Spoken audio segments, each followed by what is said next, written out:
Hey, amoureux du ligne, je suis là pour vous annoncer une bonne nouvelle. Dimanche prochain à 11 heures, un événement inédit. Nous recevons dans le cadre de notre causerie du ligne un expert, un spécialiste de l'excellence opérationnelle qui viendra nous partager les pépites. Il va nous apporter les clés du succès d'un chantier 5S. Comment faire pour réussir un chantier 5S? Il a roulé sa bosse un peu partout et je suis convaincu que ce qu'il va nous apporter, c'est des pépites qui vont nous éviter de rater notre déploiement du 5S. Si vous avez raté la précédente émission de la causerie du ligne, je vous invite à aller regarder cette émission-là. On a parlé des causes principales de l'échec de l'excellence opérationnelle et dimanche prochain, dimanche à 11 heures, nous parlerons des clés du succès. Comment réussir, bon du premier coup, un chantier 5S. Il va nous apporter donc des pépites.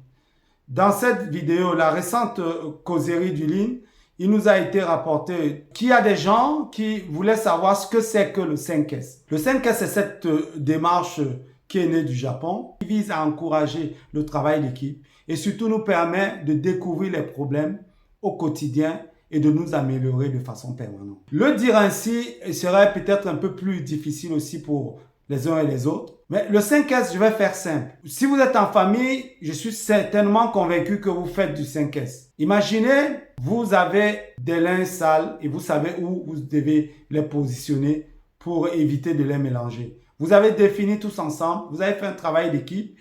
Dans la cuisine, vous savez où vous rangez les ustensiles, vous savez où vous rangez la nourriture, les effets.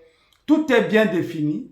À telle enseigne que si un de vos membres, un des membres de la famille prend un couteau pour l'utiliser, le couteau à pain, bien entendu, vous utilisez ce couteau et vous ne le remettez pas là où ça devrait être. Le prochain membre de la famille qui arrive ne saura pas où est le couteau. Ça peut générer du stress. Il peut utiliser un autre couteau qui n'est pas approprié et il se blesse. Bien entendu, le 5S va nous permettre d'éviter ce genre de problème, ce genre d'accident, ce genre de dysfonctionnement et va nous permettre aussi de découvrir qu'il y a des écarts et on va trouver des voies et moyens de résoudre.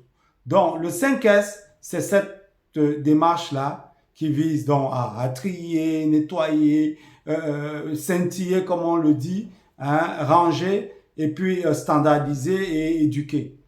Malheureusement, dans nos organisations, on se limite beaucoup plus sur les 3 S. On a donné les raisons pour lesquelles on se limitait sur les 3 S dans la précédente émission de la causerie du ligne, que je vous invite encore à les regarder. Et surtout, si ce contenu vous intéresse, je vous invite à vous abonner, à partager pour promouvoir davantage les bonnes pratiques, la bonne nouvelle de l'excellence opérationnelle. Bien entendu, je ne vais pas être très long dans cette capsule. Le Lean Excellence Institute reçoit une pépite dans le cadre de la causerie du Lean, dimanche à 11 heures. Un seul rendez-vous, une seule adresse internet, YouTube. Retrouvez-nous, retrouvez le Lean Excellence Institute dans le cadre de notre émission La causerie du Lean. Nous recevons une sommité qui va nous partager les pépites, qui va nous partager des éléments de réponse, les clés du succès d'un chantier 5S. Je vous dis merci de m'avoir écouté et à dimanche 11 heures. Bye bye.